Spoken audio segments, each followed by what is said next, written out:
मराठी मॅट्रिमोनीवर मिळतो सगळ्यात जास्त चॉईस।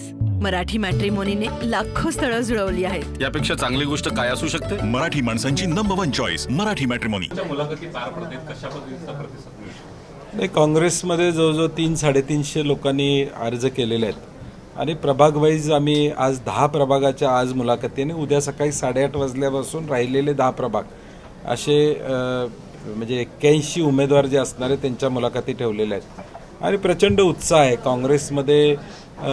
उमेदवारीसाठी प्रचंड उत्साह आहे। एकेका वॉर्डामध्ये 40-40 लोक इच्छुक आहेत आणि त्यातून सगळ्यांशी चर्चा करून आम्ही मार्गस्थ करू हा विषय। हा विकास आघाडीकडून विशेषतः शिवसेना शिंदे ठाकरे गटाच्या जिल्ह्यातल्या काही पदाधिकाऱ्यांनी आरोप गेल्या काही दिवसांपूर्वी केलेले होते, सहकार्य होते काँग्रेसचे। नाही, ठीक आहे, ते आता हे राजकीय होत राहणार, त्याला काही विषय नाही। परंतु परवा राष्ट्रवादी आणि शिवसेना या दोन्ही पक्षांच्या बरोबर सचिन चव्हाण, राजू लाटकर आणि आमच्या सगळ्या लोकांनी चर्चा केलेली आहे। त्यांनी त्यांचा प्रस्ताव दिलेला आहे। आता तो आज उद्या आमच्या बैठका झाल्यावर उद्या संध्याकाळी आम्ही सगळे परत बसू। त्यांचा आलेला प्रस्ताव, आम आदमी पार्टीचा आलेला प्रस्ताव, इंडिया आघाडीचा आलेला प्रस्ताव, याच्यावर कुठल्या वॉर्डामध्ये ॲडजस्टमेंट होता येते, कशा पद्धतीनं उमेदवारी ॲडजस्ट करता येते, त्याची आम्ही सगळे 10-12 जण बसून चर्चा करू आणि त्या पद्धतीनं आम्ही पुढे जाऊ। तर महापालिकेवर मला वाटतं लोकांचा प्रतिसाद प्रचंड आहे। कोल्हापूर शहराची धुरा ही आम्ही चांगल्या पद्धतीनं सांभाळलेली आहे। गेल्या 3.5 वर्षामध्ये महायुतीची सत्ता आहे। नेमकं काय घडलं या कोल्हापूर शहरासाठी, नेमकं काय केलं त्याने, हे आपण त्या ठिकाणी बघतोय। आमच्या काळामध्ये कचऱ्याचा ढीग हा पूर्ण जमिनीबरोबर आला होता झूमवरचा, आता तो परत कचऱ्याचा ढीग आकाशाला टेपलेला आहे, अशी अवस्था आहे। नगरोत्थानमधले रस्ते आम्ही आमच्या काळामध्ये त्या ठिकाणी केले। थेट पाईपलाईन योजना कोल्हापूर शहरापर्यंत पाणी आणणं ही थेट पाईपलाईनची जबाबदारी होती, ती आम्ही चांगल्या पद्धतीने पार पाडली। हुतात्मा गार्डन असेल, महावीर गार्डन असेल, ह्याला निधी देण्याचं काम केलं। रंकाळ्याला निधी देण्याचं काम आमच्या काळामध्ये प्रामुख्यानं त्या ठिकाणी झाले। अशी अनेक कामं आहेत की जी आम्हाला सांगता येतील शहरामध्ये आणि म्हणून या शहराला चांगल्या पद्धतीची दिशा देण्याचा, विकासात्मक चेहरा देण्याचा आमचा प्रयत्न राहणार। तर केंद्रामध्ये भाजपचं सरकार 3.5 वर्षात काय निधी आणला त्याने? 3.5 वर्षात नुसत्या घोषणा दिल्या। अंबाबाईचा आराखडा आम्ही आमच्या काळामध्ये जे पैसे आले त्यानंतर पैसे आले नाहीत। ज्योतिबाचा आराखडा जाहीर झाला, त्याला पैसे आता टेंडर प्रक्रिया त्या ठिकाणी चालू आहे आणि त्यामुळं नुसत्या घोषणा, मग 3.5 वर्षात या सगळ्या गोष्टी त्यांना आत्ता जे बोलतायत, आता उद्या मुख्यमंत्री येतील, उपमुख्यमंत्री येतील, घोषणा करतील की आम्ही अमकं करू। मग तुमचे 3.5 वर्ष हात कोणी बांधले होते का? 3.5 वर्षात या सगळ्या गोष्टी करायच्या होत्या आणि करून लोकांच्या पुढे जायचं होतं ना, की आम्ही हे केलं म्हणून सांगायला।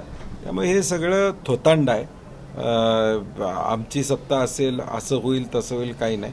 लोकांना, कोल्हापुरातल्या लोकांनाही माहीत आहे की लोकांचे प्रश्न काँग्रेस आणि आम्ही हे निश्चितपणे या ठिकाणी सोडवू शकतो। त्यामुळे मॅन्डेट आम्हालाच मिळेल अशी आम्हाला खात्री आहे। हे मगाशी उत्तर दिलं मी त्याचं। नाही, मला वाटतं 31 जागा त्यांनी मागितली, 33 जागेचं पत्र आमच्या सगळ्या समितीकडे आलेलं। मी मगाशीच उत्तर दिलं की आता आज आणि उद्या आमच्या मुलाखती झाल्यानंतर महाविकास आघाडीतल्या घटक पक्षांचे जे प्रस्ताव आले त्याच्यावर आम्ही उद्या रात्री आमच्यात चर्चा करू।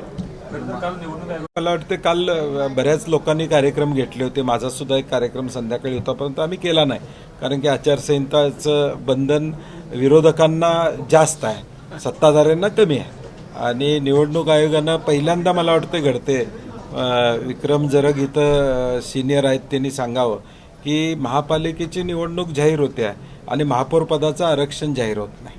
म्हणजे मला आठवत नाही आता कधी तसं, इलेक्शनच्या आधी महापौरचं आरक्षण नेहमी जाहीर होते, परंतु आता आमची माहिती अशी आहे की निवडणुका झाल्यावर 17 तारखेला महापौरचं आरक्षण जाहीर होणार। म्हणजे त्याला लॉजिक काय आम्हाला माहित नाही, कारण की हे शेवटी सरकारचा निर्णय आहे। आरक्षण जाहीर करणं हा सरकारची जबाबदारी। त्यांनी काल आधीच निवडणुकी आधी जाहीर करायला पाहिजे होतं। 21 तारखेला होणारी मतमोजणी होणार, कारण की हायकोर्टाचा निर्णय असल्यामुळे ती होणार मतमोजणी. एकीकडे सत्तेत असताना भाजपाने समोर ते कसा एक कार्यकर्त्यांकडून नाही, लोकांना विश्वास आहे की हे पलीकडे इच्छुक जे आहेत ते कशासाठी इच्छुक आहेत लोकांना त्या ठिकाणी माहीत आहे. आमच्याकडे इच्छुक आहेत ते प्रामाणिकपणे काँग्रेसला विचाराला घेऊन जाणार आहेत आणि या शहरामध्ये चांगलं काम करायचं आहे. कारण की लोकांना आत्मविश्वास आहे की काँग्रेसच्या ताब्यात असेल तर निदान सगळ्या गोष्टी व्यवस्थित होतील. 10 कोटीचा रस्त्याचा निधी आला तर 10 कोटी रस्त्यावरच खर्च होणार, फक्त 6 कोटी होणार नाहीत, ह्याची खात्री लोकांना काँग्रेसच्या बाबतीत त्या ठिकाणी आहे. पाटील यांच्या खांद्यावर असणार. नाही, मला वाटतं थोडं माहिती घेणं गरजेचं आहे. मागच्या वेळी देखील काँग्रेस राष्ट्रवादी स्वतंत्र लढल्या होत्या आणि पोस्ट पोल अलायन्स आमची झाली होती. आम्ही प्री पोल अलायन्स झालीच नव्हती. काँग्रेसनं स्वतंत्र, मला वाटते 77च्या 77 जागा, त्यावेळी 77 होत्या, 77च्या 77 जागा स्वतंत्रपणे लढल्या होत्या. राष्ट्रवादीनं काही जागा आणि मग पोस्ट पोल अलायन्स आम्ही निवडून आल्यावर केलं होतं. त्यामुळे आत्तासुद्धा आम्ही स्वतंत्र लढतोय. आता एकच पक्ष आहे की शिवसेना आणि राष्ट्रवादी आमच्याबरोबर आहे. 4 वार्डाचा एक प्रभाग म्हणलं जातं आणि दुसऱ्या बाजूला सामान्य कार्यकर्ता ते एज्युकेटेड उमेदवार, असे कुठल्या गटातल्या उमेदवारांनी तुमच्याकडे उमेदवारी मागितली? नाही, आज बघितलं तर तुम्ही पहिलाच राऊंड चालू झालेला आहे. अगदी सामान्यातला सामान्य कार्यकर्ता, अगदी सायकलवरनं जाणाऱ्या कार्यकर्त्यांना सुद्धा तिकीट त्या ठिकाणी मागितले. याचा अर्थ काय की जनसेवा करण्याची मानसिकता ही सामान्य माणसांमध्ये या ठिकाणी. आज वकिलांनी तिकीटं त्या ठिकाणी मागितलेले आहेत, शिक्षकांनी तिकीटं त्या ठिकाणी मागितलं. याचा अर्थ काय की या लोकशाहीमध्ये प्रत्येकाला संधी मिळाली तर मी चांगलं काम करू शकतो आणि म्हणून शिकलेला असू दे किंवा दुर्दैवानं शिक्षण झालं नसलं तरी मी लोकांची सेवा करू शकतो. हा आत्मविश्वास या लोकशाहीनं निर्माण केलेला आहे. मुंबईमध्ये काँग्रेस देखील त्या ठिकाणी स्वतंत्रपणे नाही, मुंबईमध्ये ऑलरेडी आमचा पूर्वीच या संदर्भातली चर्चा मुंबईतल्या सर्व काँग्रेसच्या लोकांनी घेतलेली आहे आणि स्वतंत्रपणे लढलो तरी आम्हाला त्रास होईल असं नाही. काँग्रेसचं मतदान हे निश्चितपणे मुंबईमध्ये आहे आणि त्याचा फायदा काँग्रेसला निश्चितपणे होईल. पुण्यात दोन्ही राष्ट्रवादी, विशेषतः अजितदादांच्या राष्ट्रवादीकडून पवार साहेबांच्या राष्ट्रवादीला तशा पद्धतीची बोलणी सुरू केली गेल्याची माहिती समोर येते. कसं बघता याकडे? काल पुणे शहर काँग्रेसमध्ये काँग्रेस असेल, राष्ट्रवादी पवारसाहेबांचे त्या ठिकाणी असेल आणि शिवसेना, आमची काल बैठक महाविकास आघाडी म्हणून काल पुणे शहर काँग्रेसमध्ये झालेली. त्यावर बऱ्याच चर्चा त्या ठिकाणी झालेल्या आहेत. शेवटी आता या चर्चा होत असताना स्थानिक पातळीवर याचा निर्णय होईल. आम्ही त्याच्यावर निश्चितपणे भूमिका काहीतरी काँग्रेस म्हणून घेऊ. परंतु पोस्ट पोल काय होणार हे देखील तेवढंच महत्त्वाचं आहे. कारण की प्रीपोल काही ठिकाणी एखादा पक्ष समजा तयार असेल आणि त्यांच्याबरोबर युती करायचा नाही करायचा हा निर्णय अजून वेळ आहे. परंतु पोस्टपोलचा पण शब्द तिथून होणार का ही तितकंच महत्त्वाचं. कारण शेवटी ज्यावेळी आघाडी होते, प्रीपोल आघाडी होती, ती पोस्टपोल पण राहिली पाहिजे. हा एक शंका प्रत्येकाला त्या ठिकाणी असते आणि म्हणून अजून काँग्रेसकडे तसा, पुणे काँग्रेसकडे तसा प्रस्ताव अजून आलेला नाही. आला तर आम्ही ताबडतोब वरिष्ठ पातळीवर चर्चा करून त्याच्यावर मार्ग त्या ठिकाणी काढू. पण सध्या ऑप्शन काय आहेत तुम्ही? नाही, मी म्हणलं तसं काल 3 पक्षाची बैठक आमची काल झालेली आहे पुण्यात. 3 पक्षांना कशा पद्धतीनं भाजपच्या विरोधात जायचं हे काल रणनीती आखलेली आहे. काल मुख्यमंत्र्यांनी प्रामुख्यानं जाहीर केलं की शिंदे गटाबरोबरच पुण्यामध्ये युती होणार, राष्ट्रवादीबरोबर होणार. त्यामुळे आता असं आहे की या निवडणुकीमध्ये दर तासाला चित्र बदलत असणार. आता मी काय बोललो तर संध्याकाळी चित्र वेगळं असणार. त्यामुळे बघूया, अजून 1-2 दिवस द्या आम्हाला. काय बदल यातले होतात, काय चर्चा होते ती तुम्हाला कळेलच. मुंबई महापालिकेत भाजप जागा वाटपात कुठेतरी जास्त मागणी करते, शिंदे सेनेला कमी जागा मिळते. कारण एकूणच मुंबई महापालिकेवर ताबा घेण्यासाठी भाजप कुठेतरी या ठिकाणी अग्रेसर. मुळात भाजपला शिंदे सेनेबरोबर आघाडी करायचीच नव्हती. तुम्ही प्रेस कॉन्फरन्स प्रदेशाध्यक्ष भाजपची बघितली तर 7:30 वाजता सकाळी प्रेस कॉन्फरन्स झाली.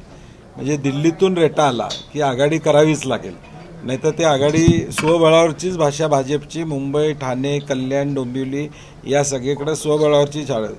रवींद्र चव्हाण साहेबांनी सकाळी 7:30ला नागपूरमध्ये प्रेस घेतली आणि सांगितलं की आम्ही आघाडी काढणार. याचा अर्थ आपण समजून घ्या. हे भाजप पहिल्यांदा स्वबळावर म्हणते, आता परत आघाडी करायचं म्हणते, त्यामुळे भाजप आपला वरचष्मा त्यांच्यावर ठेवायला बघणारच आहे, त्यांना मोठं होऊ देणारच नाही.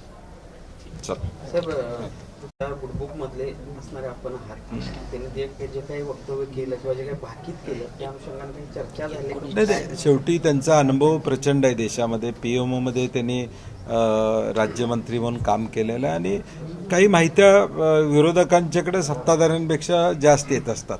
त्यामुळं कदाचित त्यांना एखादा क्ल्यू लागला असेल, कोणतरी बोललं असेल, त्यामुळं ते त्यांचं व्यक्तिमत्व असं आहे की ते प्रसिद्धीसाठी काही बोलत नाहीत.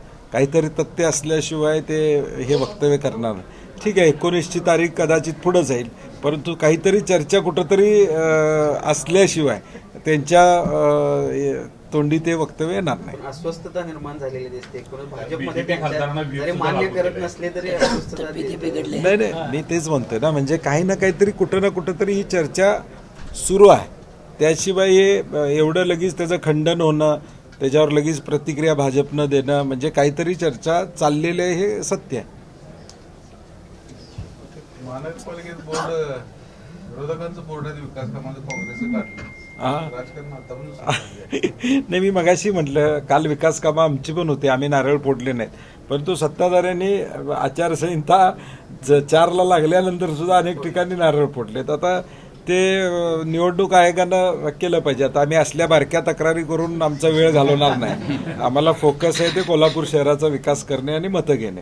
आम्ही आमचा फोकस त्याच्यावर राहणार आहे. पॉझिटिव्हली ही निवडणूक आम्ही पुढे घेऊन जाणार आहोत.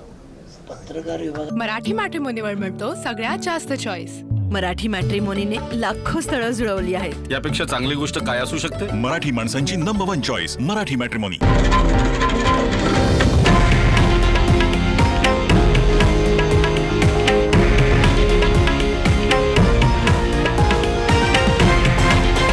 हे आहे देशातील नंबर 1 न्यूज नेटवर्क आणि आपण पाहत आहात TV9 मराठी, एकमेव.